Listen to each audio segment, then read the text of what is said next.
You're listening to the Full and Thriving Podcast, a place where courageous women come to break free from food obsession, heal their relationship with their body, and strive to live a life that's present, lighthearted, and meaningful. If you're listening, my wish is that this podcast serves as a catalyst that inspires you to nourish your body, nurture your mind, and energize your spirit. I'm your host, Meg McCabe, a certified life coach and eating disorder recovery coach with a PhD in having a good time. Just kidding about that last part. Anyway, thank you so much for listening and enjoy the show. Hello, everyone. How are you today? It is so good to be recording a solo show for all of you. And wow, I am coming at you feeling so good this morning. Today was one of those mornings where I got out of bed quickly. I put the tunes on right away. I actually got out of the house and I went to a local coffee shop and decided to switch things up. I actually got a dirty chai latte instead of my typical coffee. And I got a croissant. And as many of you know, croissants are some of my most favorite simple pleasures in life. It always puts a smile on my face when I could have a crispy, doughy croissant pretty much at any time of the day. I just love croissants. But anyway, bottom line is I'm feeling good. I'm excited to be chatting with all of you today. And while I was driving home from the coffee shop, I felt this overwhelming sense of awe with the way my life is right now. And as many of you know, I moved back home over the summer. And for me, I grew up in Connecticut. So home is Connecticut. It always has been. For those international folks listening, Connecticut is a very tiny state between New York and Massachusetts that's often forgotten. And it's also one of those states that everybody likes to complain about. And that really rubs me the wrong way.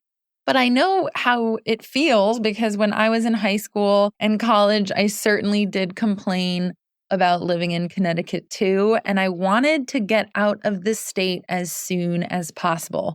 And I ended up leaving for several years. I lived in New York City. I lived in Boston. And then I moved out to Denver for almost 4 years. And so did all of my closest friends. And these are people I grew up with. We all just scattered to all different parts of the globe. But the funny thing is, now that we are all adults, many of us are all trickling back to Connecticut because we're realizing the value of being close to family and friends. And for the past few weekends, my boyfriend and I, you guys know Dan, have gotten together with my friends who recently had babies. I think I also explained a few months back there was like a baby boom with all of my friends.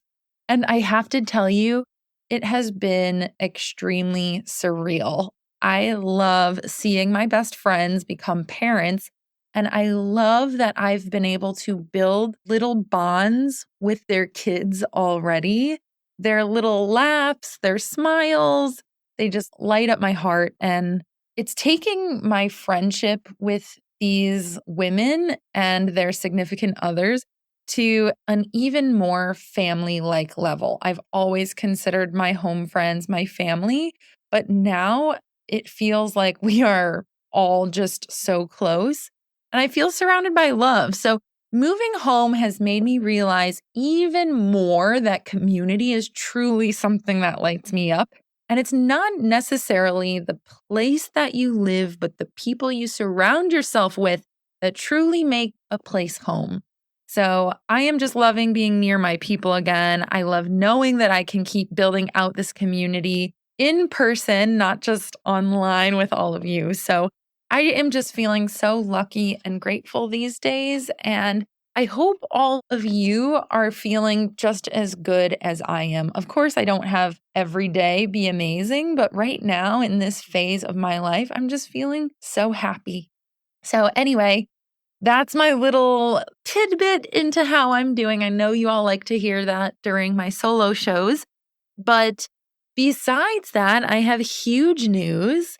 Today is the day I'm recording the 100th episode of the Full and Thriving podcast. Can you believe it?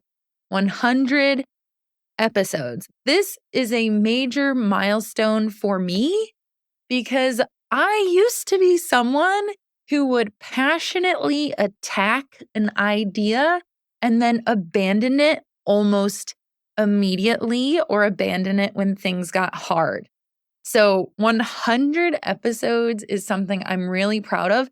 And to be honest, I do not see an end to this podcast. I want to be one of those people who has hundreds of podcast episodes. I would be a podcaster till the day I die. I love it so much. So anyway, congratulations to me and everyone listening. Happy 100th episode. Woohoo! Okay.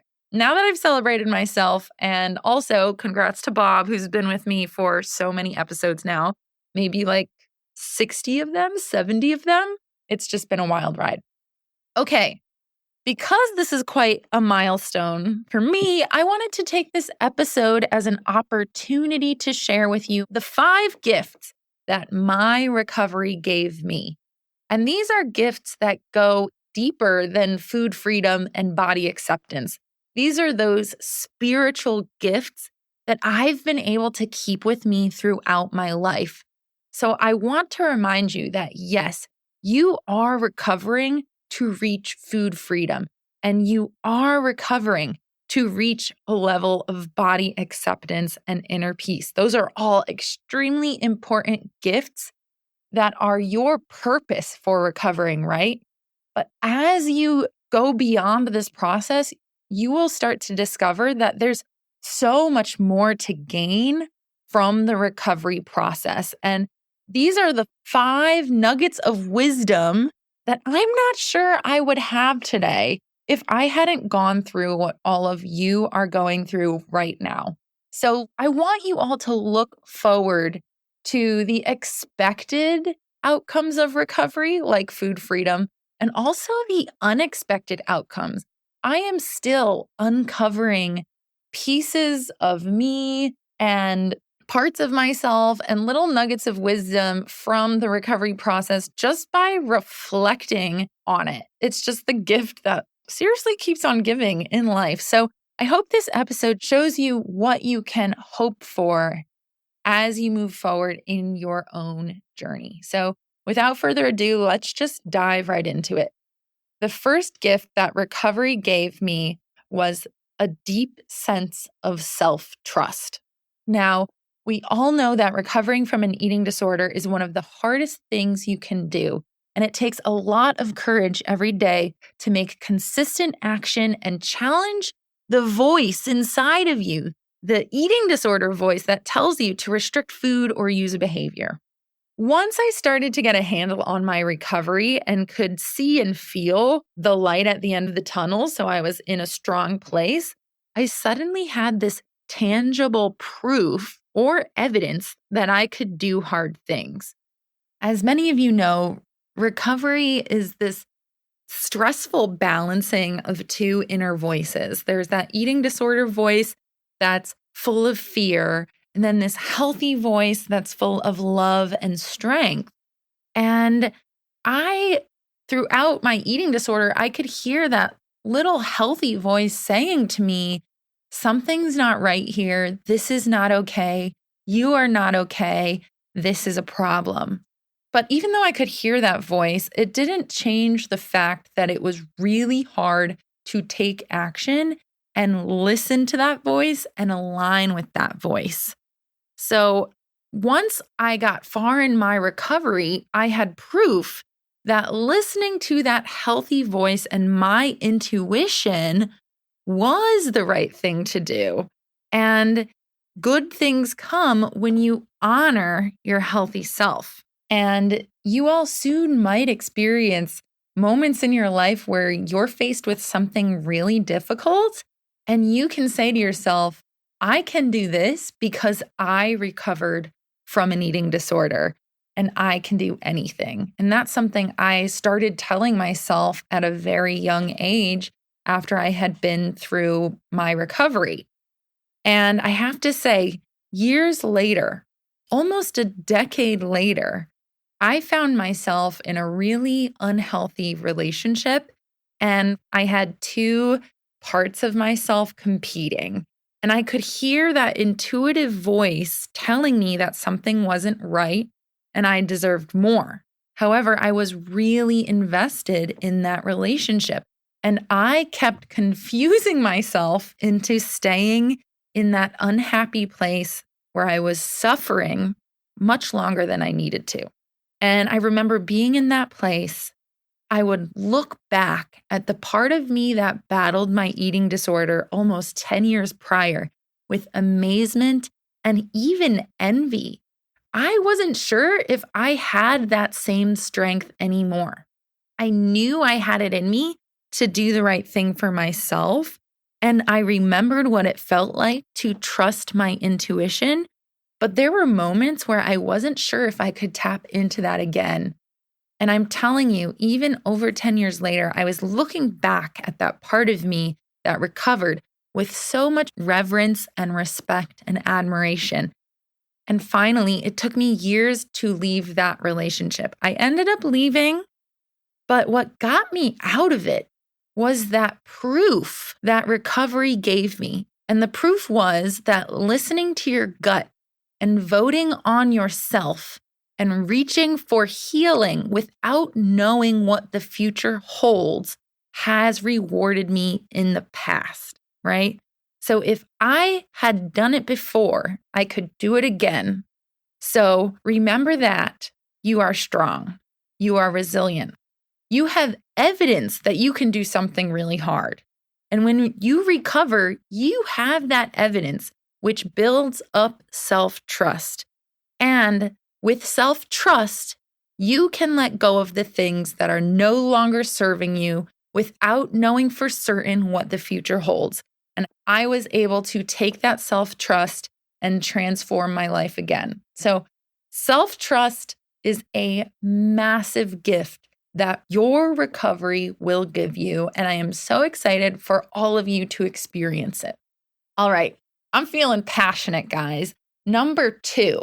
So number two, the second lesson I learned from recovery is that your body is a force of nature. So I learned that my body is a force of nature. Everybody's body is a force of nature.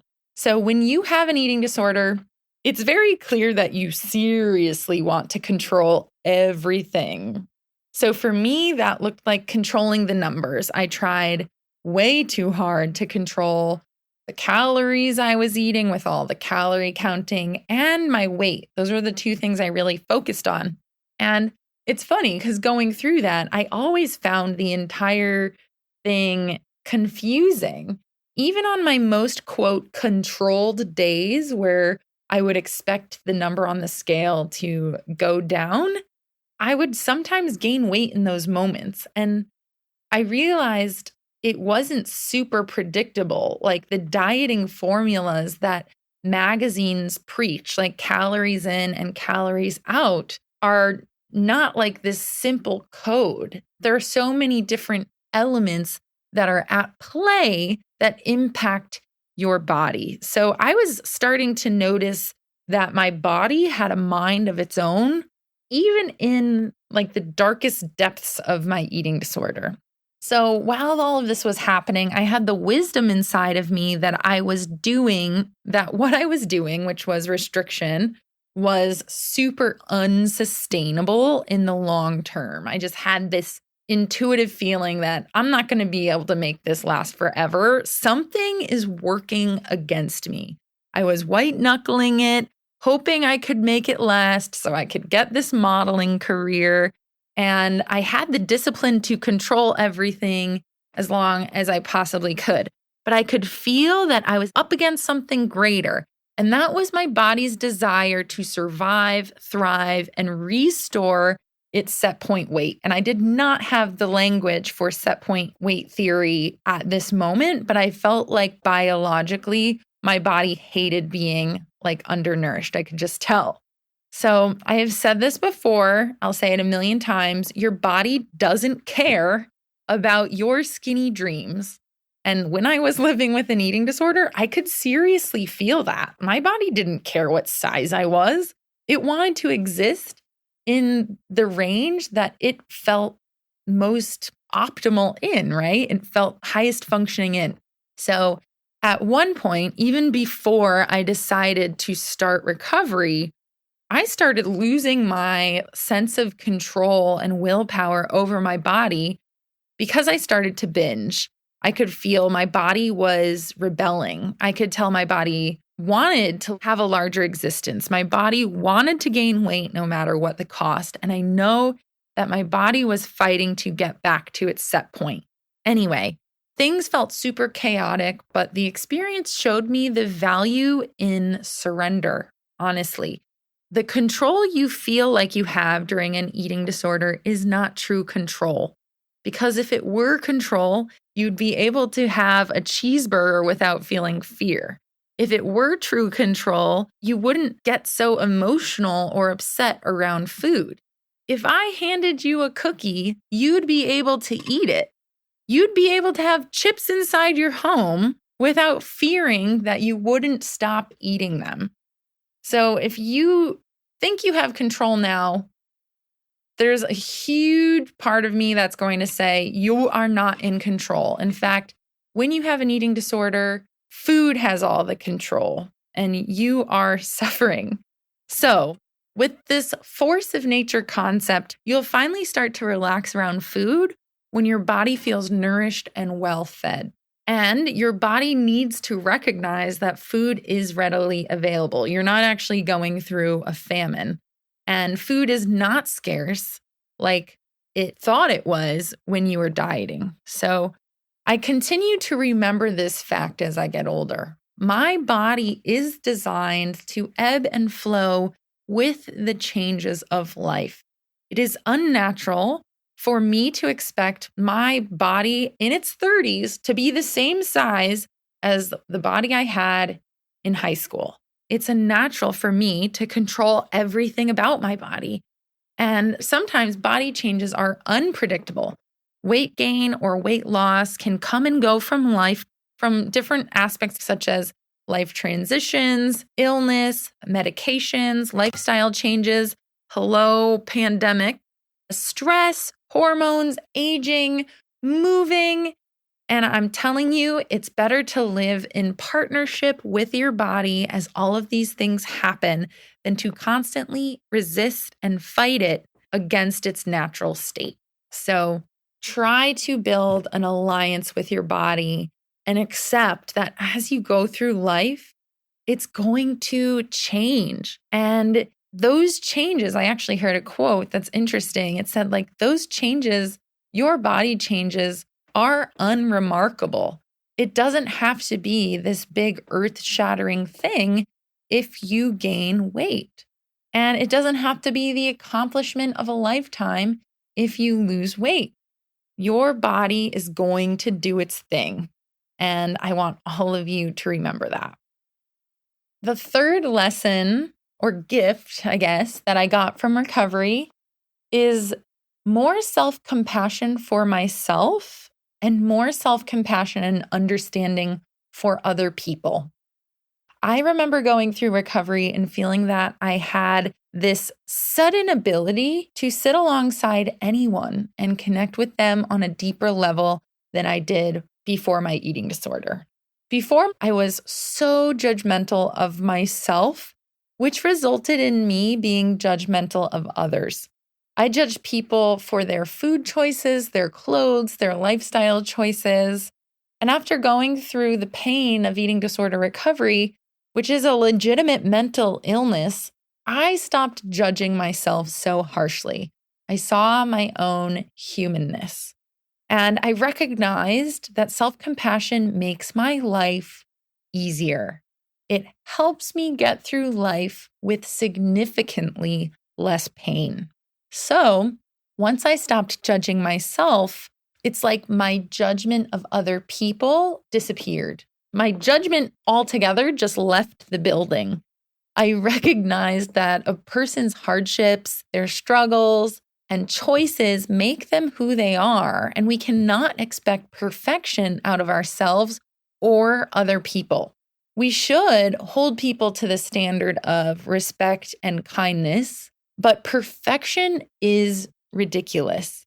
A person's mistakes, their failures, their struggles makes them human and way more fascinating because they've learned about themselves on a deeper level, and maybe they've gained some wisdom along the way.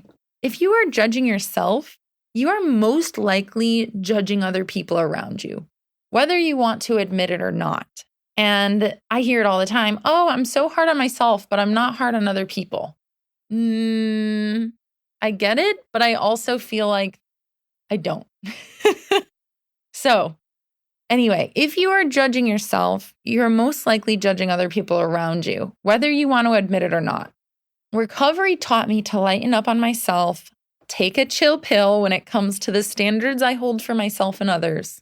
And I also recognize that compassion does not mean you are babying yourself, and it doesn't mean you are babying someone else. It just means you have your own back, and being kind to yourself helps you move forward. Self-compassion really gets you out of your own way, and compassion for others helps build a bridge. So take that with you and just know when you go through this hardship, you will build resilience and you will have a deeper ability to understand someone who is out of alignment with their life, who has gone astray on maybe the path that they always wanted, right? So there is this level of understanding that we all make mistakes, that we all mess up, and it is completely okay. And it is normal. And it's actually celebrated if you can see it in a positive way. All right. The fourth gift that recovery gave me was flexibility. And this is a bold statement, but I'm going to say your ability to thrive in life truly depends on your ability to roll with the punches. Life is unpredictable. And as a human, you are not a machine. You are not meant to eat the same thing every day or have the perfect schedule or be perfectly disciplined. You're not supposed to know the exact outcome of everything and control your environment to the T. Flexibility brings freedom. Recovery is messy and it is an imperfect process. There are so many elements in life and recovery that you cannot control. Also, side note, no food experience is contained in a perfectly controlled environment. So if you are eating hoping to achieve that control every time, you're not going to get it.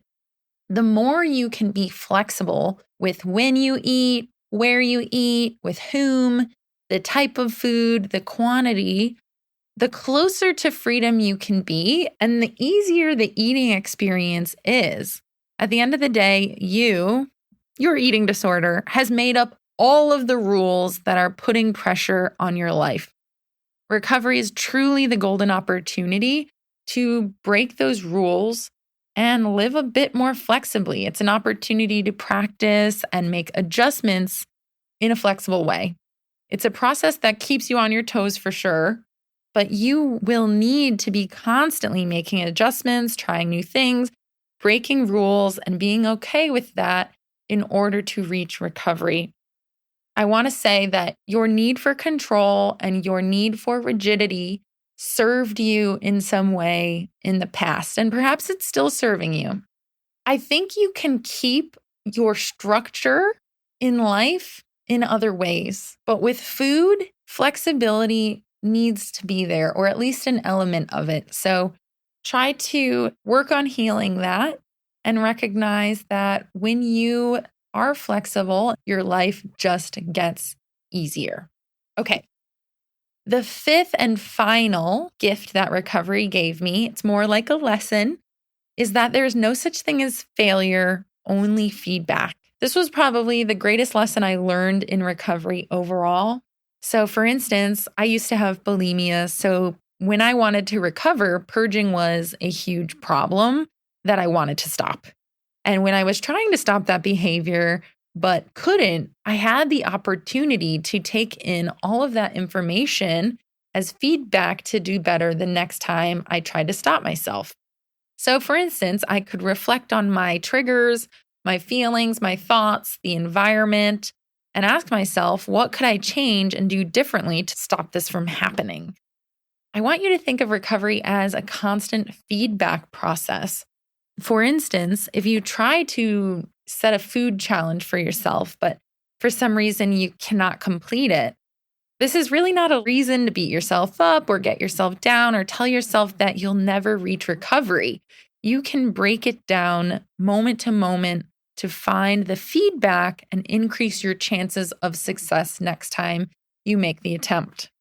I help my clients through this process every week. And I like to see their little recovery attempts, AKA what we might define as failures, as not really failures, but just a chance to dive deep and get investigative. So while digging deep for feedback, it's important that you just remain non judgmental on yourself if you can, and try to have patience for yourself during this chaotic and scary process. The coach who trained me, Carolyn Costin, I guess she's not technically a coach, she's a clinician, but things get worse before they get better. And then I just want to add to that, and then they get worse, and then they get better, and eventually things get better and stay better. It is a continuous feedback process, and now I view life that way. I saw dating in that way. I saw friendships. I see entrepreneurship in this light, which is when you put yourself out there and make an attempt to do something, to take action on your life, if it doesn't go well, you can use your compassion, right? Your self-compassion and say, it's okay. And then you ask yourself, what can I do next time so that this can improve or I can get better results? And that is exciting to me because I've started to view, quote, failure as essential to improvement. And it's not really failure, it's just attempts that could have gone better. Anyway, so that is my fifth and final gift that recovery gave me, which is, again, there is no such thing as failure, only feedback. Now, there you have it. Those are the 5 gifts that my recovery gave me. And I truly hope that you can experience all of these or some of these as well. And if you listen to this, please tell me, what do you hope to experience when you recover? What are some of the lessons you are currently learning? And at the end of recovery, I just want to say, I emerged out of it. So at the other end of all of it, feeling like a wise old woman, not because of the food freedom or the body acceptance, but because of everything else that it gave me. So recovery left me feeling empowered with gifts and knowledge that I could tell many of my friends and peers had yet to uncover at such a young age. And even though recovery is hard, I just want to remind you that you will gain so much from this experience and that recovery is worth it. If you are still in that state where you're like, I hate food, I'm afraid of food freedom, maybe the tools and the potential to become a better person and a more evolved version of yourself will motivate you out of this place. So I'm excited for you to gain knowledge that you will keep with you for a lifetime. And with that, I just want to say thank you for listening to this week's solo show. It's been a true pleasure. And again, I am so happy and grateful that all of you have been listening for 100 episodes at this point. It is truly an honor to have you all here listening to me and everything I have to share. And I just want to say thank you from the bottom of my heart. And please make sure you get in touch if you want to. You can go to meg-mccabe.com, or you can check out everything I'm doing on Instagram, which is at Meg_McCabe. All right, that's it. I hope you all have a beautiful rest of your day.